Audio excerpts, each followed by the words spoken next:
어, 오늘 읽은 우리 마태복음 8장에는요. 이걸 다 읽진 않았지만 마태복음 8장은 처음부터 끝까지 치유의 역사입니다. 참 예수님이 직접 하신 일 중에도 제일 많은 건 병든 자를 고치고 귀신을 쫓아내서 치유하신 일들이거든요. 사실상 귀신을 쫓아냈다는 것도 좀 큰 테두리에서는 병을 고치신 거죠. 그래서 뭐 정신병이기도 하지만 마음의 병이고 상황을 다르게 하는 관계의 병을 고치는 이런 치유 역사 속에 귀신 축사도 들어가거든요. 그렇게 보면 이 8장 전체에는 나병 환자들을 고치신 내용, 그리고 백부장의 하인 종을 고치신 것, 그리고 베드로 장모의 열병을 고치신 것도 나오고요. 그리고 이제 파도를 잠잠케 하신 일도 있지만 마지막엔 가데라 지방에 귀신 들린 사람 두 사람을 고치십니다. 귀신을 쫓아내세요. 자, 이 내용들을 보시는데 그런데 이 8장에서 이 백부장에게 주목해야 될 이유가 있습니다. 그게 뭐냐 하면 10절에 보면 예수님이 놀랍게 여기세요. 뭘 놀랍게 여기시냐면 백부장에 대해서 놀랍게 여기십니다. 백부장이 하는 말을 그러면서 칭찬을 하시죠. 이스라엘 중에 아무에게서도 이만한 믿음을 보지 못했다. 사실 이렇기 때문에 백부장의 그런 언행, 신앙 고백은 참 중요하다 이렇게 볼 수 있어요. 왜냐하면 예수님이 이 정도 칭찬을 웬만한 사람한테 하시질 않았거든요. 아니 이스라엘 중에 이만한 믿음을 보지 못했다. 더더군다나 예수님이 놀라시면서 하신 말씀이 중요합니다. 예수님 정말로 놀라셨거든요. 어, 야 이런 고백을 한다고 이렇게 놀라셨다는 거니까 그런 예수님을 놀래킬 만한 신앙의 고백들이 우리의 삶 가운데 있으시기를 주의 이름으로 축원합니다. 자, 이게요 얼마나 이상하고 특별한 일이냐 하면 백부장 경우만 이 8장 안에서만 놓고 보면 백부장만 본인의 질병이 아니었어요. 본인의 문제가 아니에요. 백부장은 타인의 문제를 가지고 예수님께 나온 거예요. 물론 그런 사례가 몇 개 있습니다. 친구의 중풍병 걸린 친구를 위해서 지붕을 뚫고 내린 친구들도 있었고요. 또 아들이 귀신 들린 것 때문에 예수님을 찾아온 아버지도 있지요. 그런데 이렇게 타인을 위해서인데 그 타인이 친구나 가족이 아닌 종을 위해서 온 거는 상당히 특별한 겁니다. 특이하죠? 그런데 이 종의 중풍병 그것도 몹시 힘들어합니다라고 하면서 이 누가복음하고는 조금 차이가 나는데 누가복음 7장의 백부장은 이 유대인 장로들을 보냅니다. 자기가 직접 안 오고. 근데 마태복음 8장에서는 본인이 직접 온 것처럼 얘기하죠. 이거 무슨 차이인가라고 보면 사실은 사람을 보낸 것도 본인이 온 거나 다름없이 마태는 이렇게 표현을 한 거예요. 그러니까 백부장은 예수님에게 직접 안 왔는데 그 이유를 명확하게 설명하죠. 내가 감당하지 못하겠습니다. 감당하지 못하. 직접 뵙는 게 내가 감당할 이런 게 아닌 것 같습니다. 이렇게 표현하는 거예요. 그러니까 이 백부장 같은 사람은 상당히 자기 직업 정신에 투철해서 본인의 직업처럼 신앙의 고백을 하는데, 즉 높은 사람은 체계가 있어야 된다고 생각한 거예요. 자기보다 훨씬 높은 사람은 내가 직접 만나는 게 아니라 백부장 입장에서는 누구를 만나야 된 천부장을 만나는 거고 왕을 만나는데 단계가 있고 그 단계에서도 자기는 직접 가서 만날 사람이 아니라고 하는 이 자기 위치에 대한 명확한 인식이 자기 나름대로 있는 거예요. 백부장은 예수님이 그렇게 시킨 게 아닌데 그러면서 왜 유대인 장로들을 보내냐 하면 그들은 평소에 유대인 장로들이 가서 백부장 이 사람 참 훌륭한 사람입니다. 누가복음에 이런 칭찬하는 부분이 나와요. 그러고 보면 이 백부장은 먼저 백부장을 설명하면 백부장은 어떤 직업인가요? 군인인데 부하가 100명인 거예요. 100명이면 그렇게 큰 단위 아니지 않나 생각하지만 이 고대 시대 때는 100명은 제법 큰 단위입니다. 그래서 글쎄 오늘날로 치면 뭐라고 정확하게 해야 되나 우리 같은 접경 지역에서 한 사단장 정도 얘기하면 되지 않을까 생각이 들어요. 사단장. 왜냐하면 사단장 상당히 높고 별 달지 않습니까? 그런데 천부장은요 상당히 높은 수준입니다. 왜냐하면 하나의 그 병력 자체가 10만 명이 채 안 되던 때거든요. 그렇다면 우리나라의 현재 군 편제를 놓고 보면 제가 연구 많이 하지 않았습니까? 네. 군 편제를 놓고 보면 사단장의 숫자만큼 정도 됐을 거라고 보여져요. 뭐 제가 볼 때 사단장 대단하게 크게 보이는데 백부장도 그 정도의 위세를 갖고 있었다고 봐야 되죠. 자, 그런데 여기서 이제 오해하면 안 되는 게요. 예수님이 이 백부장을 칭찬하시는 것을 고깝게 생각할 수도 있습니다. 어떤 면이냐 하면 백부장의 신앙 고백은 상당히 짧아요. 예수님에 대한. 그런데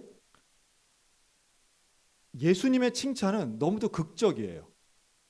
유대인 중에 내가 이런 사람을 못 봤다는 거잖아요. 근데 유대인 중에 이만한 사람이 정말 없을까요? 만약에 제가 자 예를 드는 거예요. 오해하지 마시고 우리 교회에 사단장 한 분이 이제 등록을 하신 거예요. 현역 사단장이. 근데 이분이 새신자인데 놀랍게도 군복을 입고 별다니 모자까지 쓰고 왔다고 보세요. 그리고 제가 등록을 해서 제가 면담을 했는데 그 다음 주에 제가 설교를 하면서 저런 분 없습니다. 우리 교회에 저런 믿음이 없습니다라고 하면 여러분들이 그렇구나, 저분 참 훌륭하구나 이러겠어요? 아니면 왜 저래? 목사님 왜 저래? 그럼 우리는 뭐야? 이러겠어요? 대답 안 하셔도 됩니다. 여러분, 이 백부장은요 이방인이에요. 백부장은 율법을 몰라요. 이 백부장은 안식일을 안 지켜요. 이 백부장은 단 한 번도 번제를 드린 적이 없는 사람이에요. 그런데 예수님은 이만한 믿음이 없다고 말씀하시니 이거 어떻게 받아들여야 됩니까? 좀 지위가 높다고 아마도 사람들은 그렇게 생각할 거예요. 예수님도 별것 없네. 예수님도 지위 있는 사람 좋아하시네. 야, 예수님도 뭘 기대하는가 보다. 예수님도 그래 뭐 교회가 다 똑같지. 다 부자 좋아하고 다 유명한 사람 좋아하지. 이러지 않겠어요? 백부장에 대한 믿음을 지금 칭찬하시는 예수님은 다분히 의도적이에요. 진짜로 백부장이 전체 유대인들 중에 사도들을 포함한 모든 사람들, 어릴 때부터 할례 받고 어릴 때부터 토라 외우고 어릴 때부터 율법 지켜온 이 사람들보다 이 백부장이 더 낫다고 이야기할 때는 명확하게 의도하심이 있다는 겁니다. 아무리 양보해도요 평생을 야훼 앞에 여호와 앞에 제사 지내고 지낸 사람들 앞에 어떻게 백부장의 믿음이 좋다고 하실 수가 있겠느냐 말씀이에요. 자, 이 부분에서 우리는 평생을 신앙생활하고 오랫동안 모태신앙이든 아니면 수십 년 동안 인생의 절반 이상을 하나님 앞에 헌신하고 교회에 충성한 우리에게 좀 새로운 예수님의 가르침이 좀 필요하다는 생각이 들어요. 자, 이 백부장의 고백이 어떤 고백인가? 이렇게 말합니다. 백부장은 8절 내 집에 들어오심을 나는 감당하지 못하겠사오니 다만 말씀으로만 하옵소서. 그러면 내 하인이 낫겠사옵나이다. 그러니까 예수님이 직접 가시겠다고 했거든요. 내가 가서 고쳐주리라 했는데 아닙니다. 저는 예수님이 우리 집에 오시는 걸 내가 감당을 못합니다. 말씀만 하셔도 내 하인이 나을 줄로 믿습니다. 그런데 이게 그냥 하는 말이 아니고 9절 나도 남의 수하에 있는 사람이요 내 아래에도 군사가 있으니 이더러 가라 하면 가고 저더러 오라 하면 오고 내 종더러 이것을 하라 하면 하나이다. 즉 이 백부장은 부하가 있고 종이 있어요. 수하에 사람들이 있어요. 그런데 그 명령을 하면 다 이행이 되는 거예요. 의논의 과정이 없어요. 백부장에게는 명령하면 그 사람들은 지키는 거예요. 누구여서 지켜요? 내 수하의 사람들이기 때문에 지킨다는 거예요. 그러면 예수님이 말씀만 하시면 다 지켜집니다. 누구에게 지켜질까요? 예수님께 속한 사람이기 때문에 지켜진다는 거예요. 예수님과 관계없는 사람은 아니죠. 그런데 예수님의 부하 같으면 내 말을 듣는다는 거예요. 예수님께 속한 사람은 예수님 명령을 어길 수 없다는 거예요. 하다못해 질병이라도. 그러니 예수님 말씀만 하십시오. 뭘 여기까지 오십니까? 나도 말만 하면 되는데 예수님이면 당연히 말씀만 하시면 된다고 나는 믿습니다. 자, 이 부분에서 예수님은 다른 사람들이 당시의 다른 백성들이 다른 사람들이 자기를 예수님을 바라보는 시각과 다른 시각을 본 거예요. 다른 당시의 유대인들은 예수님을 어떤 시각으로 보느냐 하면 반신반의했어요. 메시아라고도 하기도 하고 기적을 일으켰다고도 하고 뭐 이렇다고 하는데, 근데 또 나사렛 출신이라고 하고, 야, 뭐 거기서 뭐 대단한 게 되겠어?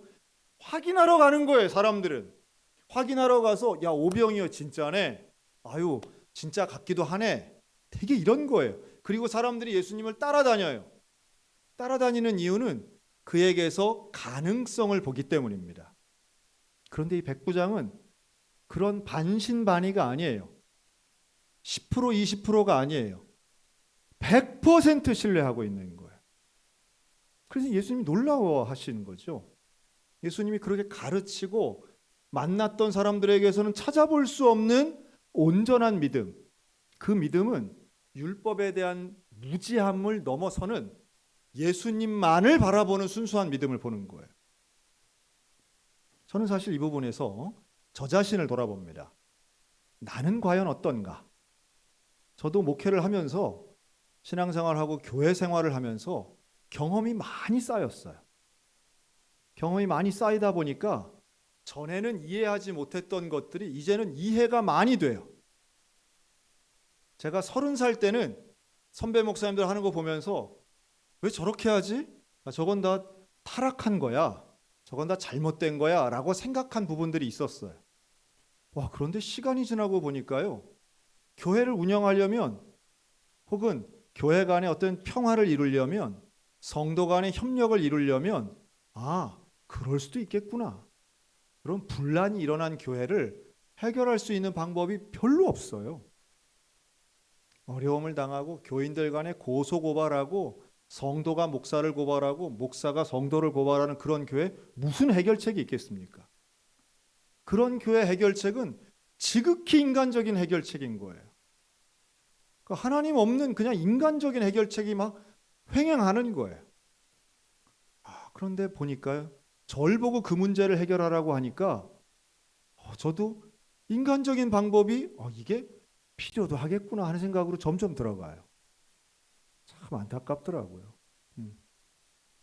그러니 상황에 따라서 달라지는 것, 이런 거 보면 사람이 달라지는 게 아니라 상황에 따라서 이럴 수도 있겠고, 이해가 좀 넓어지고 달라진다는 것으로 제가 좀 받아들이고 있습니다. 저도 상당히 어려운 부분인데, 그런데 그런 부분에서 오늘 본문의 백부장은요, 이런 거 저런 거 따지지 않고, 즉 예수님에 대해서 율법적 잣대를 들이대지 않은 순수한 예수 그리스도를 향한 믿음만으로 판단하는 이 백부장의 모습에 예수님이 놀라신 거죠. 오늘 우리들에게 이러한 좀 순전한 믿음, 순수한 믿음의 고백들이 회복되시기를 주의 이름으로 축원합니다. 우리에게 다른 거 좀 다 빼고, 저도 지금 그러려고 노력합니다.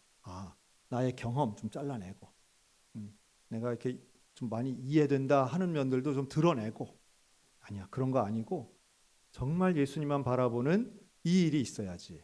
그리고 예수님만 바라봐도 해결될 수 있다는 믿음을 가지고 나가야지. 그게 바로 백부장을 통해서 예수님이 주변에 있는 다른 사람들을 깨우쳐 주려고 하시는 의도예요. 자, 예수님이 여기서 끝나지 않아요. 백부장을 칭찬하는 데서 끝나지 않고요, 아주 이상한 이야기를 마지막에 하십니다. 그게 바로 13절 14절인데요. 11절 12절인데요. 11절, 또 너희에게 이르노니 동서로부터 많은 사람이 이르러 아브라함과 이삭과 야곱과 함께 천국에 앉으려니와. 놀랍습니다. 동서에서 많은 사람이 와서 아브라함과 같이 천국에 앉는데요, 저와 여러분도 여기 같이 앉아 있을 줄로 믿습니다. 그런데 거기에서 12절, 그 나라의 본 자손들은 바깥 어두운 데 쫓겨나 거기서 울며 이를 갈게 되리라.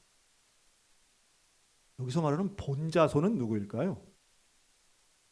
이게 유대인들인 거예요. 이게 유대인들이에요. 아브라함의 본 자손, 아브라함의 혈통적 자손, 지금의 주이씨들, 이들은 오히려 슬피 울며 이를 갈게 되리라. 예수님이 이때 이런 말씀을 하셨다는 건 너무도 놀라운 거예요. 그러니까 동서로부터 멀리 와서 아브라함과 이삭과 야곱과 함께 천국에 앉아 있다. 이방인들은 오히려 구원받아서 천국에 있을 텐데 너희 본자손, 너희 아브라함의 자손이라고 믿는 너희들 쫓겨나서 이를 갈 거야. 이런 얘기 들으면 진짜 이를 갈아야 되는 거 아닙니까? 그러니까 의도가 명확하죠. 백부장은 이방인인데 이 이방인이 보여주는 믿음이 너희 평생 율법 깨닫고 율법 공부했다는 너희들보다 훨씬 낫다. 왜냐하면 너희의 그런 믿음 신앙 가지고는 구원 못 받아. 백부장같이 순전하게 나를 믿어야 돼. 예수 그리스도가 아니면 너희는 천국에 갈 수 없어 라고 하는 말씀을 다시 한번 하시는 거죠.